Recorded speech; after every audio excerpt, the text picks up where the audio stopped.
Amados hermanos en nuestro Señor Jesucristo, el Evangelio que corresponde al domingo de hoy, domingo 12 después de Pentecostés, y según el llamado rito extraordinario que normalmente venimos celebrando, contiene una de las más conocidas parábolas pronunciadas por nuestro Señor Jesucristo, la parábola del buen samaritano.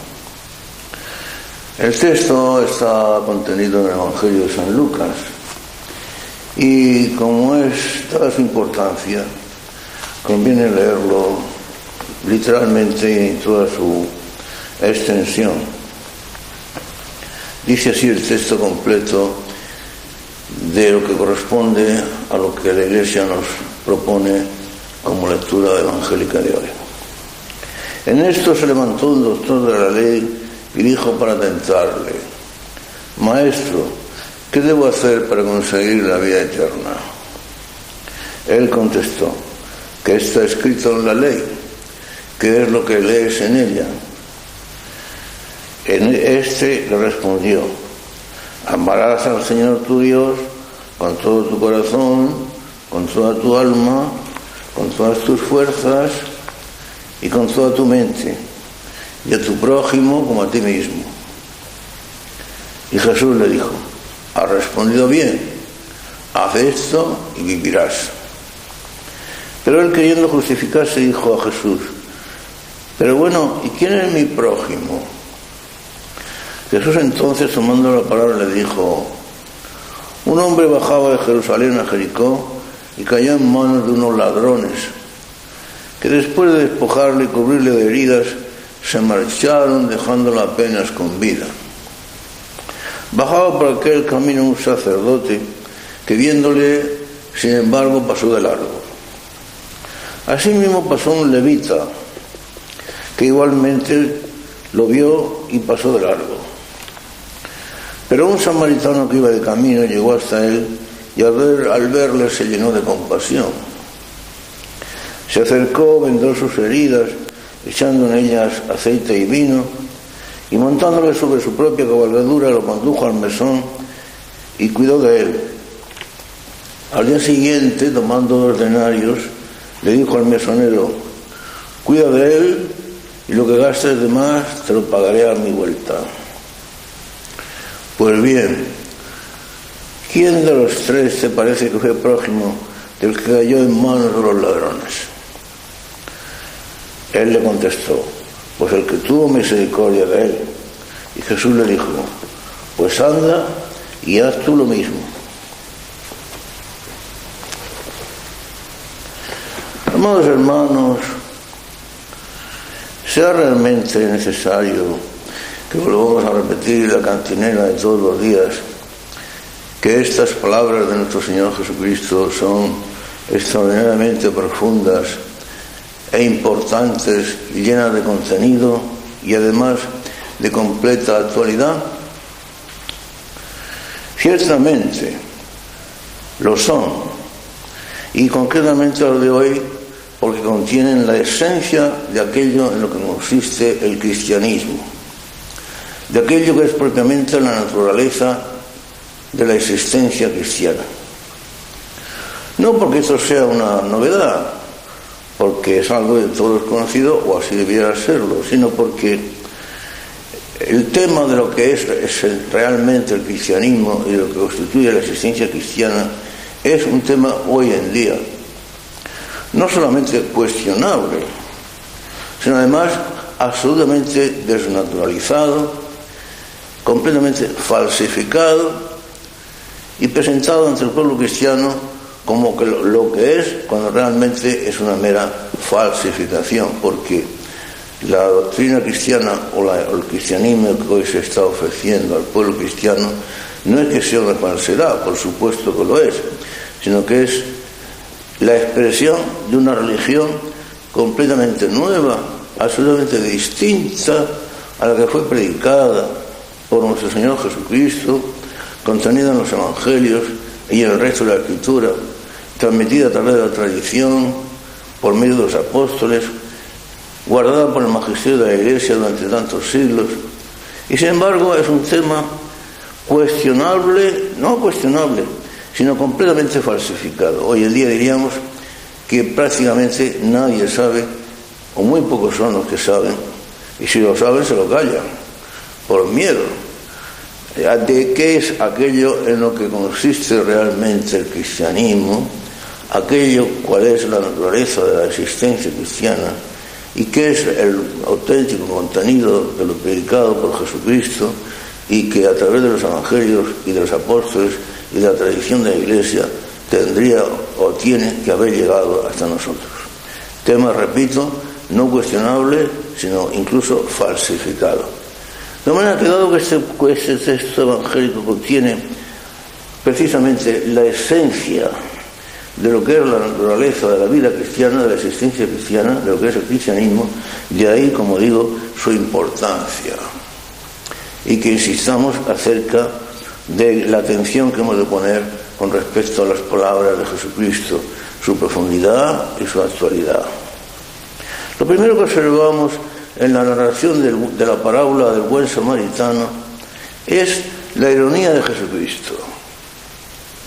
Digamos ironía por no decir una voluntad de intención determinada, algunos dirían de mala intención, una expresión que casi podríamos admitir.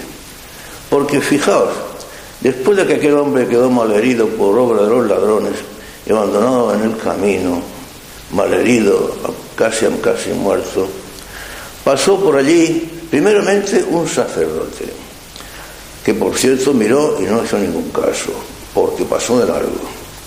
Después pasó un levita, que igualmente pasó de largo. Y por último pasó un infeliz samaritano, que fue el que atendió al desgraciado. Ya sabéis, recordáis que los samaritanos eran el estamento de la raza judaica, despreciado por los judíos, el más puro de la Judea. Consideraban que los samaritanos prácticamente casi no eran del pueblo judío, porque Samaria practicaba, decían ellos, una religión que prácticamente no era la judía. Por eso los samaritanos eran un pueblo más bien despreciado. Y sin embargo, este hombre que pertenece a un estamento despreciado, a un estamento infeliz y mal considerado, el más infeliz de los tres que pasaron por ahí es precisamente el que ejercita la caridad y la misericordia con el enfermo, con el mal herido. Digo que la ironía de Jesucristo se manifiesta en que el primero que pasa y no hace caso del malherido es un sacerdote. Tenía que ser por su cargo y por su responsabilidad representante supremo de la religión, pues el que más debiera haber atendido al malherido. Pero pasó de largo. Después del jefe supremo, el máximo responsable como representante de la religión, y que no hizo caso, pasó, digamos, después del jefe supremo, el segundo de a bordo, el levita, que aunque inferior también representaba una autoridad dentro del estamento del mundo eclesiástico, de la jerarquía eclesiástica judía, religiosa judía del tiempo. Tampoco hizo ningún caso. Vino a ejercer la misericordia y la compasión con el malherido, como digo, un infeliz desgraciado, un samaritano, que ya hemos visto en la narración con qué cuidado, con qué cariño, con qué atención atendió al pobre infeliz, como incluso lo lleva a la posada, lo atiende cariñosamente, cuidadosamente, y después, dado que se tenía que marchar, le da dinero al mesonero para que lo cuide, y si ha de gastar algo más, que cuando él vuelva lo pagará. Fijaos que, hermanos queridos, que el samaritano es el único que suministra, que proporciona al malherido, al desgraciado que yacía en la cuneta del camino, es el único que le proporciona aquello que necesitaba: atención, cuidados y misericordia, y que lo llevaran a algún lugar donde pudiera ser curado. ¿Qué es lo que necesitaba aquel malherido? Atención y cuidados. En aquel momento los sermones y las consideraciones no le hubieran servido para nada. Lo que necesitaba era atención médica, cuidados cariñosos, los remedios oportunos y pertinentes que se podían proporcionar. Y eso es precisamente lo que le proporciona el samaritano. Porque cuando hay verdadera caridad, cuando hay verdadero amor, lo que se da a aquel que necesita los cuidados y la atención, aquel que necesita el ejercicio de nuestro amor, es precisamente lo que necesita aquello que se ha de proporcionar. Y realmente, primero los gobernantes eclesiásticos, luego los gobernantes civiles. Hemos establecido una jerarquía que establece nuestro mismo Señor, como digo, con ironía, podríamos decir con mala intención. Esto que suele pasar desapercibido. Primero pasa el sacerdote y no le hace caso. Después pasa el levita e igualmente tampoco le hace caso. Y por último es el menos apropiado, el más infeliz, el que atiende al malherido. Como veis, nuestro Señor actúa con intención. Algunas veces se nos acusa a los predicadores de que actuamos con mala intención o con ironía o con intenciones ocultas, con intenciones de herir en nuestras palabras. No hay tal. Hay puro cariño y pura consideración hacia las necesidades de aquellos que nos escuchan y a los que amamos con todo nuestro corazón. Y a veces, como hacía Jesucristo, pues hay que hablar con palabras duras y terminantes. Nuestro Señor no hablaba con eufemismos, ni con palabras suaves, ni con palabras de doble sentido, ni con palabras ambiguas. Hablaba con palabras claras, terminantes, profundas. Pues bien, le da al enfermo, al malherido, aquello que realmente necesita. Si establecemos una categoría entre sacerdotes, escribas, y establecemos una categoría entre gobernantes eclesiásticos, o guardianes de la fe, los que tienen que difundir la fe y el evangelio entre el pueblo cristiano, los que tienen que defender los principios morales, base de toda la sociedad, base esencial del funcionamiento de la sociedad. Y luego los gobernantes civiles, que basándose en esos principios morales emanados del evangelio y predicados por las autoridades eclesiásticas, los gobernantes civiles han de procurar el bien común del pueblo. Bien entendido, queridos hermanos, y os habla modesto, y quizá no sea muy apropiado que yo lo diga, pero yo soy un jurista y conozco muy bien el derecho. El deber fundamental de un gobernante civil es el de procurar el bien común de los ciudadanos, hasta el punto, y aquí está en juego toda la doctrina de los gobernantes, del derecho a gobernar, del derecho a reinar, de los deberes del rey, de los deberes del gobernante, de todos nuestros clásicos, desde los más antiguos hasta los más modernos, pasando por nuestro grande doctor de la Iglesia, como Santo Tomás, Vitoria, Suárez y tantos otros. Todos están de acuerdo en que el deber del gobernante civil es de procurar el bien común del pueblo y de los ciudadanos, un bien común que no es primariamente el bien de su salvación,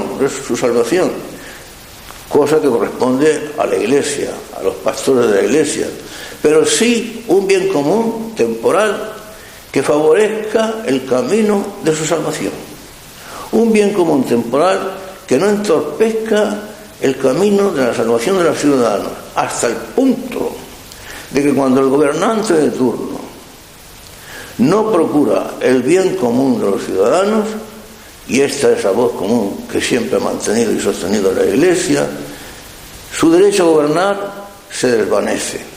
La legitimidad de su gobierno desaparece. Deja de ser un gobernante legítimo, hasta el punto de que el pueblo, del cual procede después de Dios el derecho otorgado a los gobernantes, el pueblo tendría perfectamente derecho a deponer a sus gobernantes que no cumplen con aquello para lo que fueron puestos. ¿Cuál es la procuración del bien común de todos los ciudadanos? Los gobernantes civiles, como todos sabemos, pues suelen dividirse sobre todo en los países que más conocemos, que son los países occidentales, suelen dividirse en dos clases: los que reinan y los que gobiernan. Aquellos que reinan, que realmente no gobiernan, que reinan, pero que sin embargo, precisamente porque reinan, ejercen la máxima autoridad en el pueblo, la máxima responsabilidad, y siempre tienen una influencia decisiva también en el gobierno de los ciudadanos, una influencia decisiva y una máxima responsabilidad. No gobiernan, pero sí reinan, y su responsabilidad es la máxima, responsabilidad en todos los sentidos, responsabilidad sobre todo en el ejemplo de su vida que han de proporcionar, responsabilidad en los principios morales que han de vivir personalmente y con respecto al ejercicio de su gobierno y a la responsabilidad que han de ejercer en cuanto al pueblo que gobierna.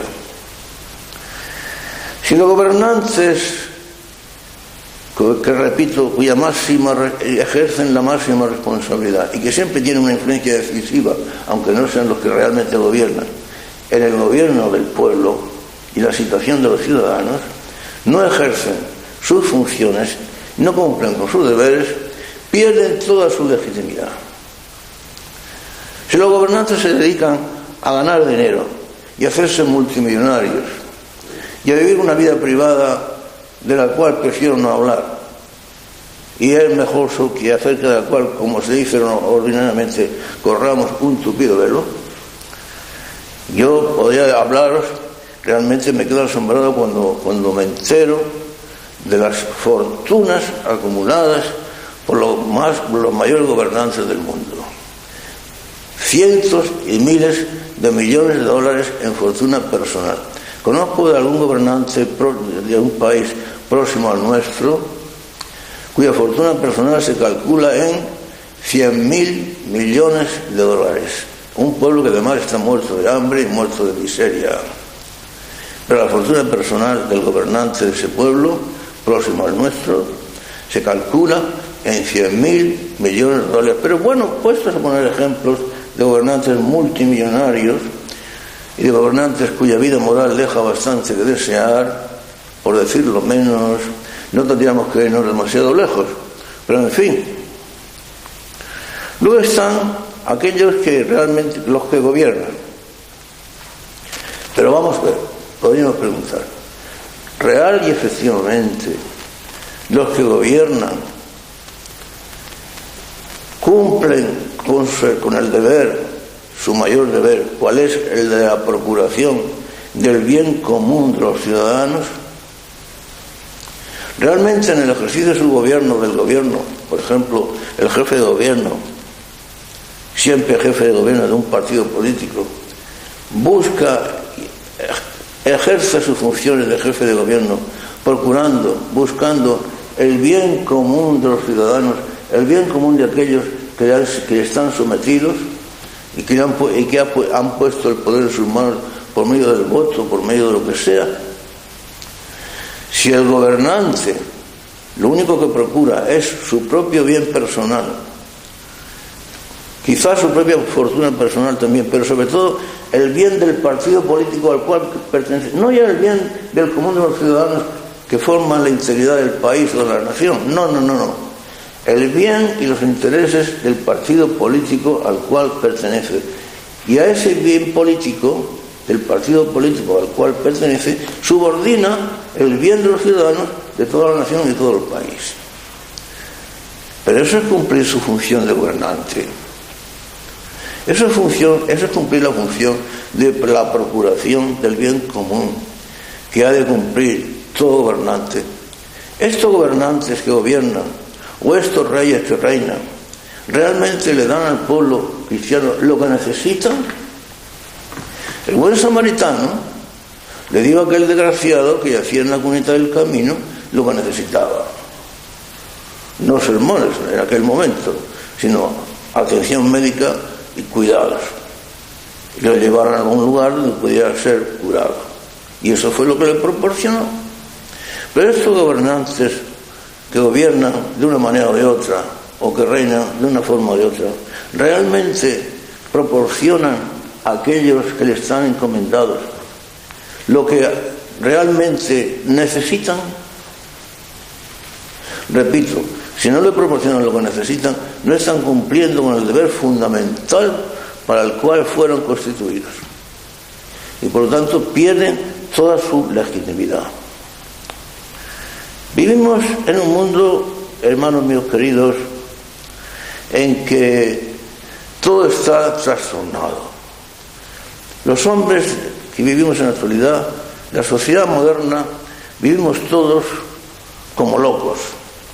Nadie está en su sitio, nadie cumple con su deber, nadie comprende nada. Unos mienten, otros son engañados, con una conciencia mayor o menor de que son engañados, pero realmente, ¿quiénes son los que cumplen con sus deberes? Pero dejemos a las autoridades civiles y vayamos a las autoridades eclesiásticas. Recordemos que los que pasaron por el camino fueron primero los sacerdotes, los máximos responsables, luego el segundo de a bordo, el segundo de turno, el levita, las máximas autoridades eclesiásticas, los máximos representantes de la religión. Pues bien, en nuestro mundo de hoy, hermanos míos amados, en nuestra iglesia actual, los responsables eclesiásticos, los pastores de la iglesia, están proporcionando realmente a los fieles aquello que los fieles necesitan, aquello que realmente les es absolutamente necesario para su salvación. Porque ¿qué es lo que necesitan los fieles?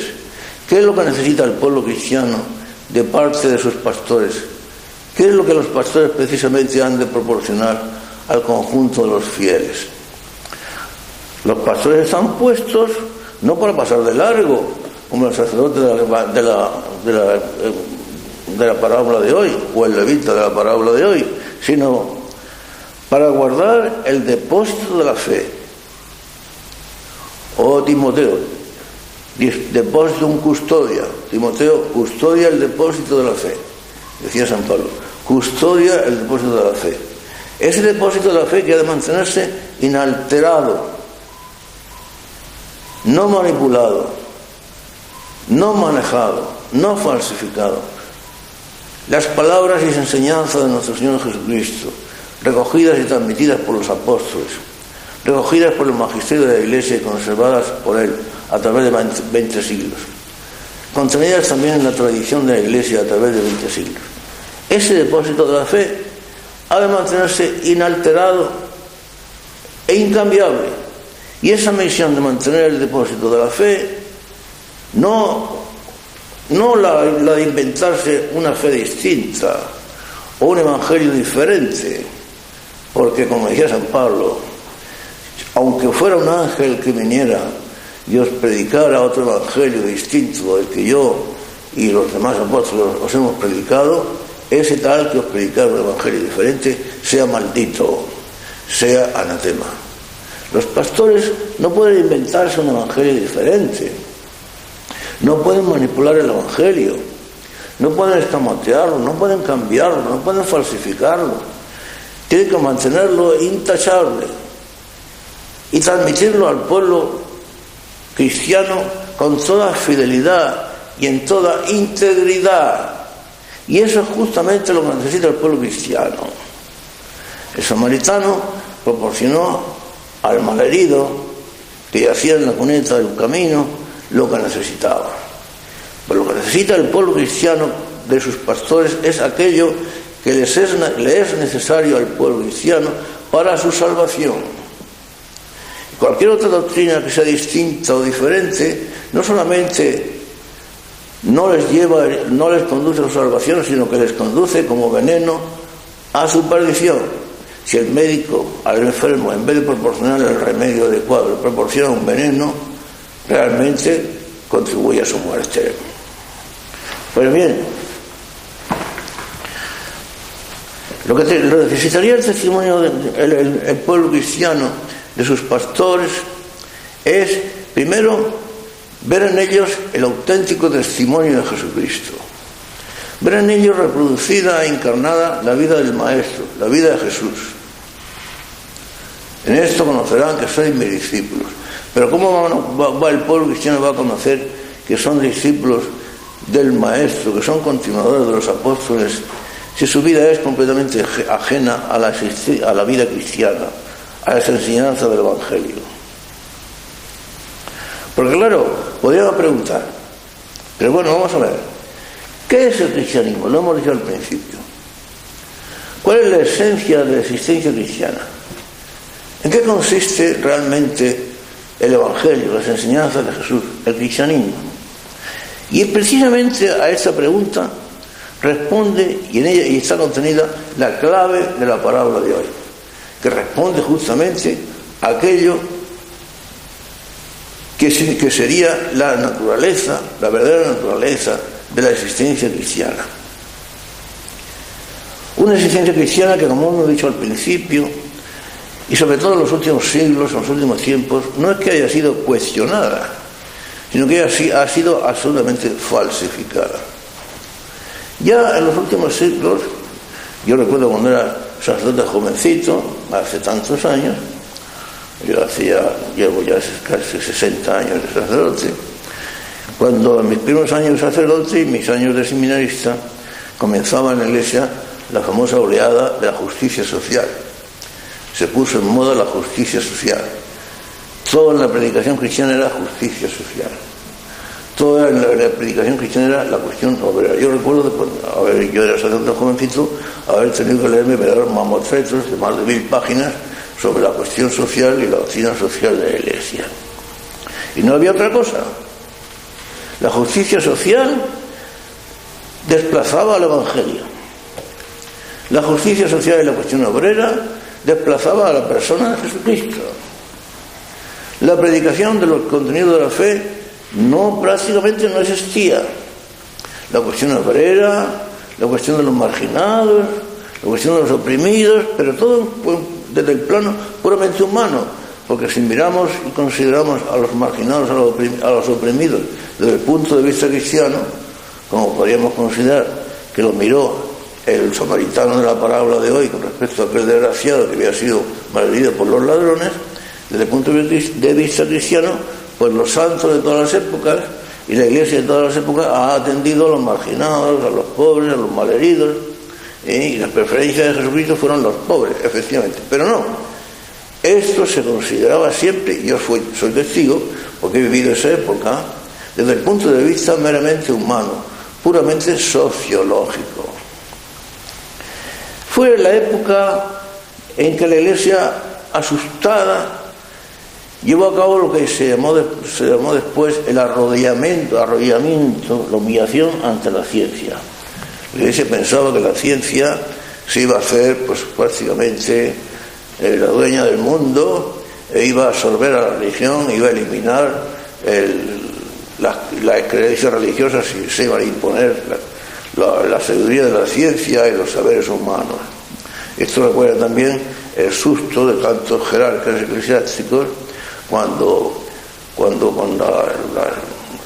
el auge del comunismo llegó a su punto supremo, su punto culminante, y estaban absolutamente convencidos. Yo no me explico cómo puede ser que hombres que tenían que vivir la fe tan profundamente llegaran a creer tales barbaridades.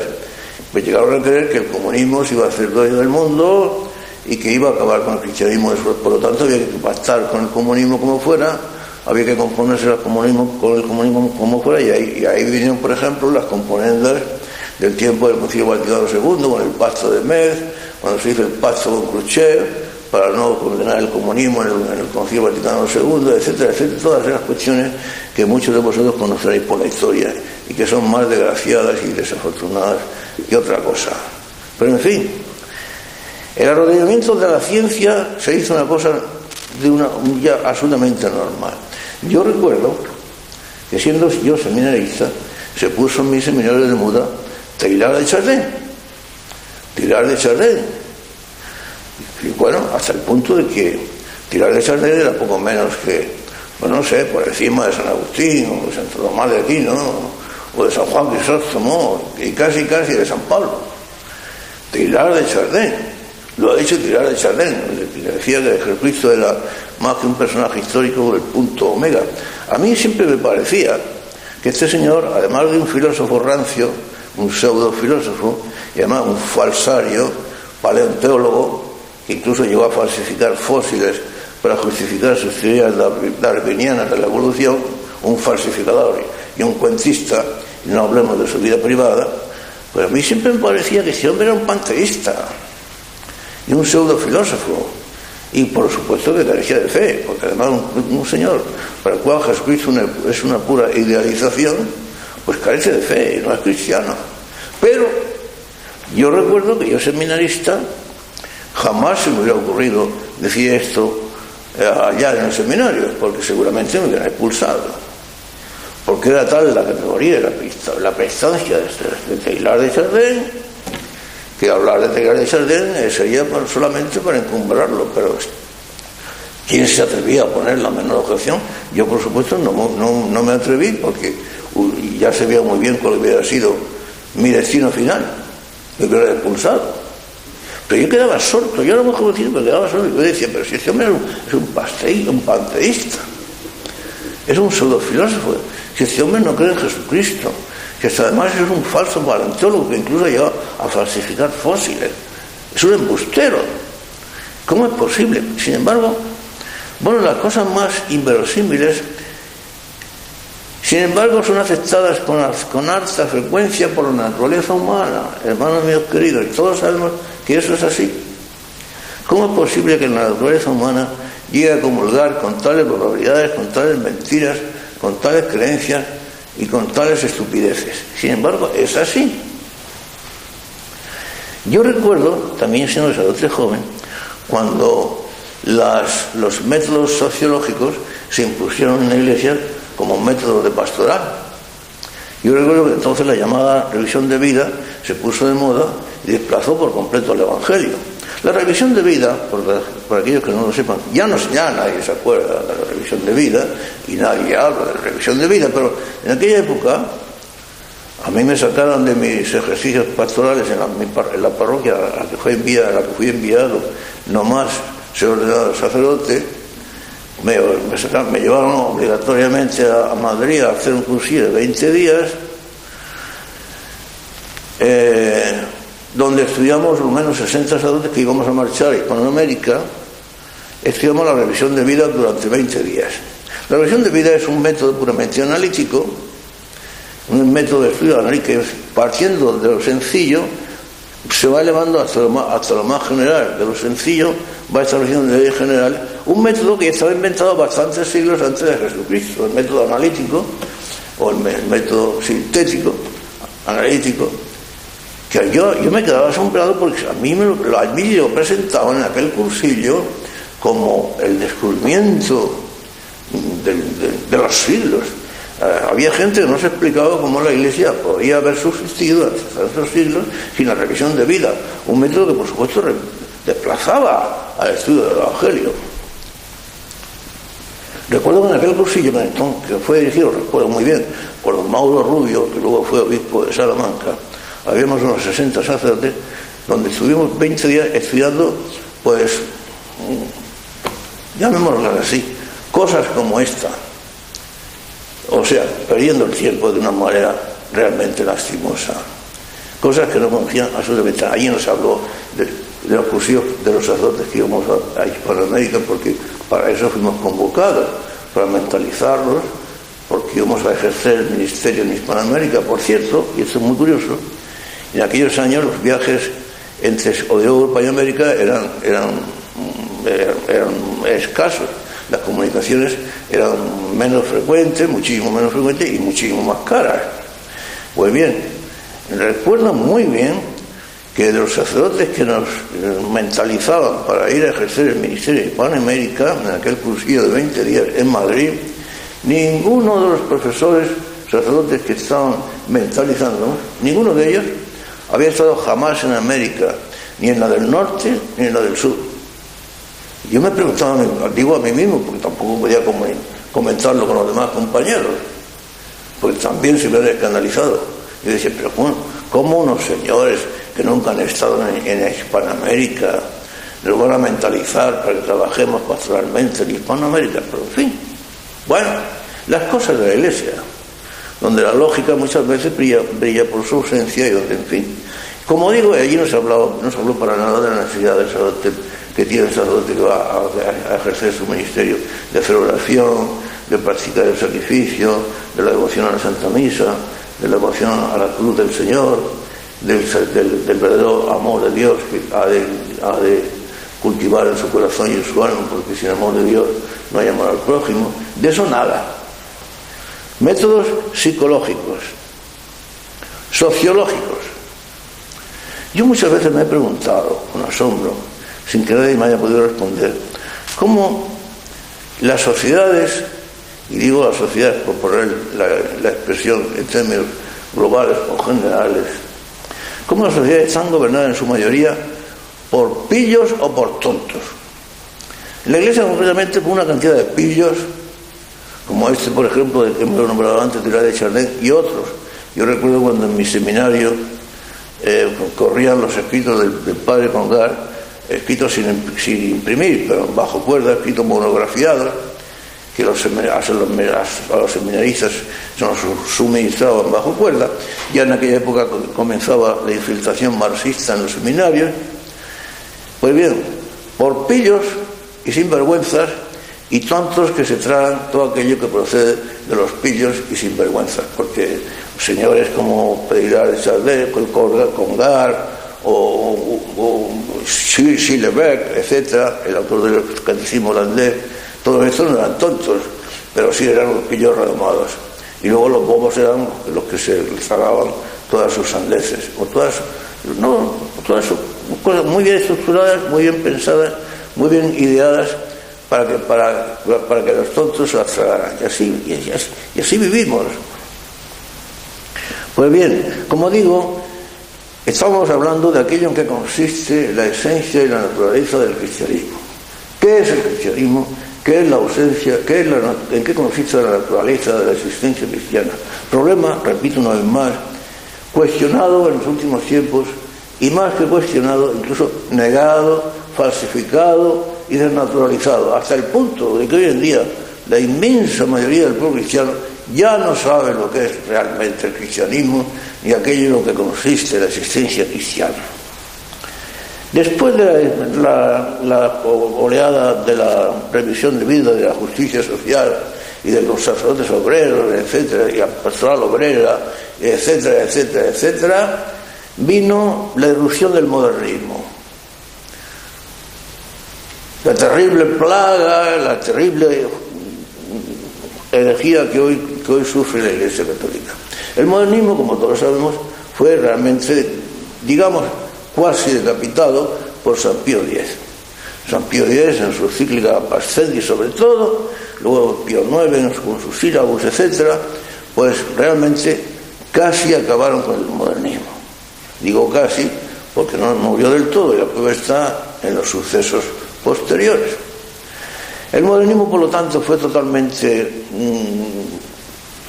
sofocado, retenido por San Pío X y los pontífices posteriores hasta Pío XII, hasta el momento de la época del Concilio Vaticano II. Pero a partir de este momento del Concilio Vaticano II, cuando Juan XXIII abre las ventanas del Vaticano, por cierto que el Santo Padre Juan XXIII, cuando abrió las ventanas del Vaticano, probablemente quizá cometió una grave equivocación, porque antes de abrir las ventanas no se percató de la dirección de los vientos que soplaban en aquellos momentos.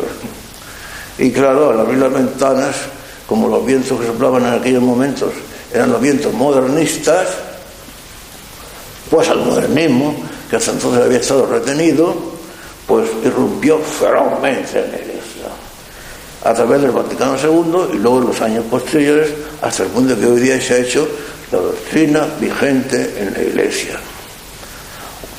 Por eso, el desconcierto actual de los cristianos es absoluto. Hoy en día son millones de los católicos que no solamente que no sabían decir qué es el catolicismo, sino que incluso viven una religión que no tiene que ver nada con el catolicismo, que no se parece en nada a lo que Jesucristo predicó, a lo que los apóstoles nos transmitieron y a lo que la Iglesia nos conservó durante tantos siglos. En nada.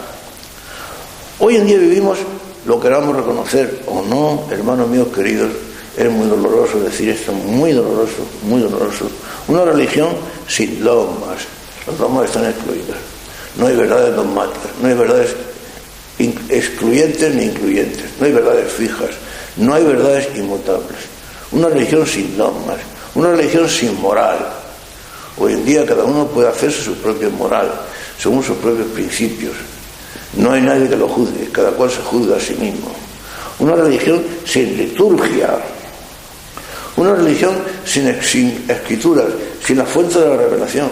La escritura hoy en día está desvalorizada, negada, trasnochada, obsoleta. La escritura, pero si hoy día no se le concede valor histórico a los evangelios, si hoy día no se le concede valor histórico a la persona de Jesucristo. Y en cuanto a la tradición, no solamente no se admite la tradición, sino que está perseguida. Hay de aquel que se atreva a defender hoy día la tradición. De manera que ese es el cristianismo que hoy día estamos viviendo. Solo teatro, solo prensa, declaraciones ambiguas, sutiles, demagógicas ante la prensa y de cualquier forma y manera, en las cuales muchas veces se contienen muy a menudo verdades contrarias a la fe católica. Y ese es el cristianismo, o que así se le llama, que hoy día se está viviendo, que en realidad de verdad no tiene nada de cristianismo. Solamente existen descreídos, solamente existen aprovechados, obispos que han desertado de su fe, obispos que están predicando. Pero bueno, vamos a ver. Ahora dentro de poco se va a celebrar el sínodo presidido por el Santo Padre sobre la familia, en el cual sin duda ninguna, porque si es voz común, se va a dar entrada a los divorciados que se han vuelto a casar, que por tanto viven en situación irregular, para que sean capaces de recibir los sacramentos, sobre todo el de la Eucaristía. Porque los pobrecitos necesitan atención, así se dice, y también son cristianos, y aunque viven en situación irregular, pero no es una situación tan irregular. Los que viven en adulterio, los que viven en matrimonio homosexual, o los homosexuales, las lesbianas, o en situación de hecho, todo este tipo de matrimonios o llamados tales, parece ser, si Dios no lo remedia, que van a ser admitidos a recibir los sacramentos, sobre todo la Eucaristía. Atrás quedan las prescripciones de la Iglesia de 20 siglos, atrás quedan todo lo que dice la Escritura sobre la Eucaristía, atrás quedan las palabras de San Pablo de que aquel que reciba el cuerpo y la sangre del Señor indignamente come y bebe su propia condenación. Atrás queda todo el respeto debido al cuerpo del Señor en la Eucaristía, toda la veneración que la Iglesia ha mantenido durante 20 siglos a la Eucaristía. Atrás quedan las palabras del Señor de que no podemos echar los santos a los perros, etcétera, etcétera, etcétera. Todo eso queda atrás. Y ahora se establece una moral nueva. Una moral nueva que por supuesto facilita las cosas. Ahora los que viven en adulterio pueden comulgar, pueden recibir los sacramentos. Ahora los homosexuales que se dicen constituidos en matrimonio, o las lesbianas, pues pueden recibir los sacramentos porque ya su situación no es irregular. Pero ¿qué es lo que existe, lo que hay en el fondo de esta cuestión? En el fondo de esta cuestión existe el hecho, más que desgraciado, apabullante, alarmante, de que ha sido desbancada, destruida la cruz de Cristo. Desde el momento en que se ha querido edificar, construir un cristianismo fácil, en el que la idea del sacrificio, en el que la idea de la participación en la muerte del Señor, en la que la idea de que la muerte del Señor como sacrificio es necesaria para nuestra salvación, todo eso queda desbancado, eliminado, destruido. Y ahora se establece un cristianismo fácil, donde todo eso ya no existe. Un cristianismo donde ya no existe la consideración a las exigencias, a la ley de Dios. Dios ya no es nuestro supremo legislador. Dios, en el caso de que exista, pues es el que contempla, el espectador de lo que el hombre moderno realiza, que es en realidad su auténtico verdadero Dios, se ha hecho Dios a sí mismo, y punto. Pero yo pregunto, esta religión que se presenta como la auténtica expresión del cristianismo, que es completamente nueva, que no es que sea distinta a los criterios del cristianismo, a las enseñanzas de Cristo y de la Iglesia de siempre, a lo contenido del Evangelio, no es que sea distinto, es que es contrario. Esta religión es realmente la religión cristiana. De ahí la importancia de la parábola de hoy, porque como decíamos, la parábola de hoy nos da la clave de lo que es realmente el cristianismo. Porque volvemos a preguntar, porque aquí está la clave de la cuestión. Los pastores de la iglesia de hoy, o de la llamada iglesia de hoy, están proporcionando al pueblo cristiano lo que necesita, los instrumentos de su salvación. El samaritano le otorgó al desgraciado que yacía en la cuneta del camino lo que necesitaba, a diferencia de lo que hizo el sacerdote y de lo que hizo el escriba, que pasaron de largo. Pues bien, los pastores de la iglesia de hoy están proporcionando al pueblo cristiano lo que necesita. Entonces, ¿ese es el cristianismo, el auténtico cristianismo? ¿En qué consiste el auténtico cristianismo? La clave del texto evangélico de hoy está contenida precisamente en los primeros versículos que hemos leído del texto que corresponde a la lectura de hoy. Los primeros versículos que preceden a la narración de la parábola. Esos versículos que antes hemos leído, y que dice así: en esto se levantó un doctor de la ley y dijo para tentarle: Maestro, ¿qué debo hacer para conseguir la vida eterna? Y él contestó: pues ¿qué es lo que lees? ¿Qué es lo que lees en la ley? ¿Qué es lo que está escrito en la ley? Y el otro respondió: pues amarás al Señor tu Dios con todo tu corazón, con toda tu alma, con todas tus fuerzas y con toda tu mente, y a tu prójimo como a ti mismo. ¡Ajá! Aquí está la clave del auténtico cristianismo. Amarás al Señor tu Dios con todo tu corazón, con todas tus fuerzas, con toda tu mente, y a tu prójimo como a ti mismo. De manera que la clave del auténtico cristianismo está en la caridad, pero no en cualquier caridad, porque una caridad que se ejercita, o una pretendida caridad que se ejercita, que no esté basada en el amor de Dios, se convierte en pura filantropía. Y los resultados de tal filantropía están a la vista. Por ejemplo, por citar un ejemplo, ¿en qué se quedan los derechos humanos? ¿En qué se quedan los derechos humanos? ¿Y dónde se cumplen los tales y pretendidos derechos humanos cuando se prescinde de los derechos divinos?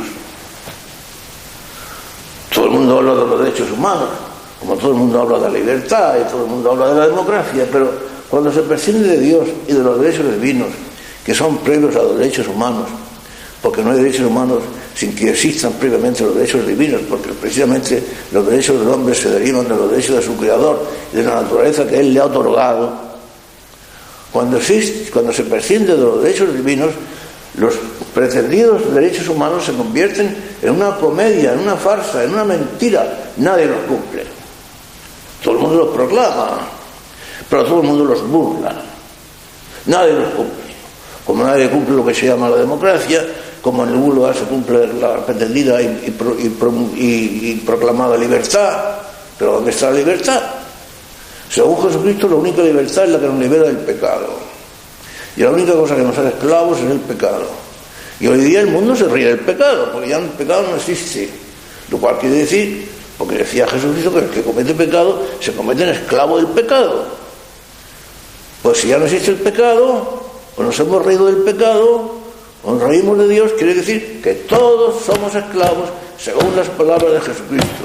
Lo cual quiere decir que según que es la pretendida libertad que el mundo tanto proclama, es una filfa. De manera que toda filantropía o todo ejercicio de la pretendida caridad que no se funde en el amor de Dios, todo ejercicio de la caridad al prójimo que no dependa, que no se funde de un básico y previo amor a Dios, no cualquier amor a Dios, sino amor a Dios con todas tus fuerzas, con todo tu corazón, con toda tu mente, con toda tu alma. He ahí el secreto de la vida cristiana. De manera que lo que tendrían que ver aquello que tendría que verse en los pastores en el ejercicio de su función, aquello que tenían que presenciar los fieles en sus propios pastores es cómo eran testigos de Jesucristo, cómo aman o debieran de amar los pastores rendidamente a Jesucristo, porque solamente el amor rendido a Jesucristo es lo que los impulsa a buscar el bien de aquellos que Él nos ha encomendado, llámense gobernantes civiles o gobernados civiles, llámense fieles en la vida eclesiástica, en la vida de la Iglesia. Solamente cuando hay amor de Dios, nuestro Señor establecía la diferencia entre el buen pastor y el mal pastor. Eso la establecía Él, la diferencia entre los malos y los buenos pastores. Decía que al mal pastor, a los malos pastores, le importa un bledo las ovejas, no le importan nada, porque no son suyas, y lo único que trata es aprovecharse de las ovejas. Y por eso permite que el lobo las destruya, las disperse y acabe con ellas. Y él se pone a salvo y busca solamente su provecho. Todo eso es doctrina de Jesucristo. En cambio, el buen pastor ama a sus ovejas, pero las ama porque primero ama a aquel que es el verdadero, el gran pastor de las ovejas, como le dice la Biblia, que es Jesús. Y por eso el buen pastor, el auténtico pastor, ama a sus ovejas, y por eso decía Jesús, y el buen pastor que ama a sus ovejas se sacrifica por sus ovejas, da la vida por sus ovejas, va delante de sus ovejas, las conduce a los buenos pastos, las llama por su nombre, las acaricia, como el pastor de la oveja perdida, que se deja las 99 en el aprisco y se va en el desierto y se va a buscar la oveja perdida, y cuando la encuentra la echa sobre sus hombros, la acaricia y la lleva de nuevo al aprisco con las restantes ovejas. El buen pastor ama a sus ovejas, y como ama a sus ovejas les proporciona aquello que necesitan. El buen pastor, si ama a sus ovejas, jamás les proporcionaría una falsificación de la palabra de Dios,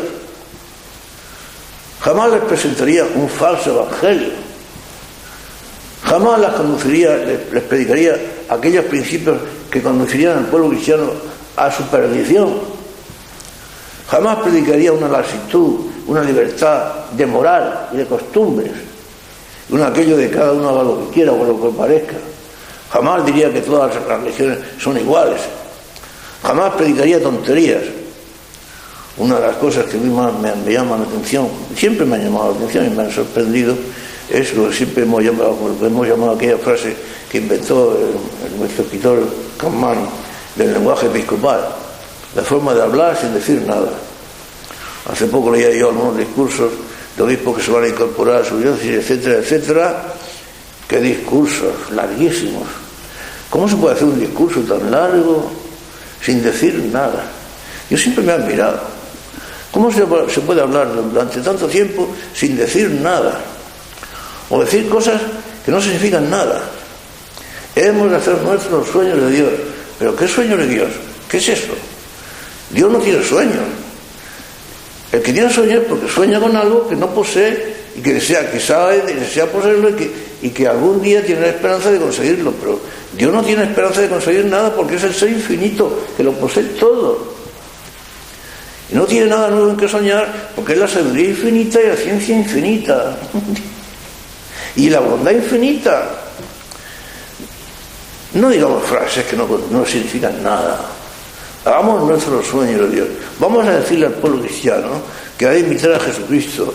Vamos a hablarle de la necesidad del arrepentimiento, de la gravedad del pecado, de que si continuamos con la sociedad en la cual estamos viviendo, vamos a nuestra perdición. Esto es lo que tienen que decir los pastores. Pues bien, he aquí lo que nos presenta la parábola de hoy, que la esencia de la conducta cristiana consiste en la caridad, en el amor, y este amor es el amor de Dios, del cual amor de Dios se deriva el amor al prójimo. Y punto. El buen pastor le da a su pueblo lo que necesita, y lo que necesita son aquellos medios que lo conducen a la salvación. El buen gobernante le da a su pueblo lo que necesita, que es la procuración del bien común, el bien común temporal y aquellos bienes temporales que facilitan el camino de su propia salvación. la cual directamente a él no le corresponde, pero sí la facilitación del camino. Darle los unos y los otros al pueblo lo que necesitan. El samaritano le dio al desgraciado que había sido herido y robado por los ladrones lo que necesitaba.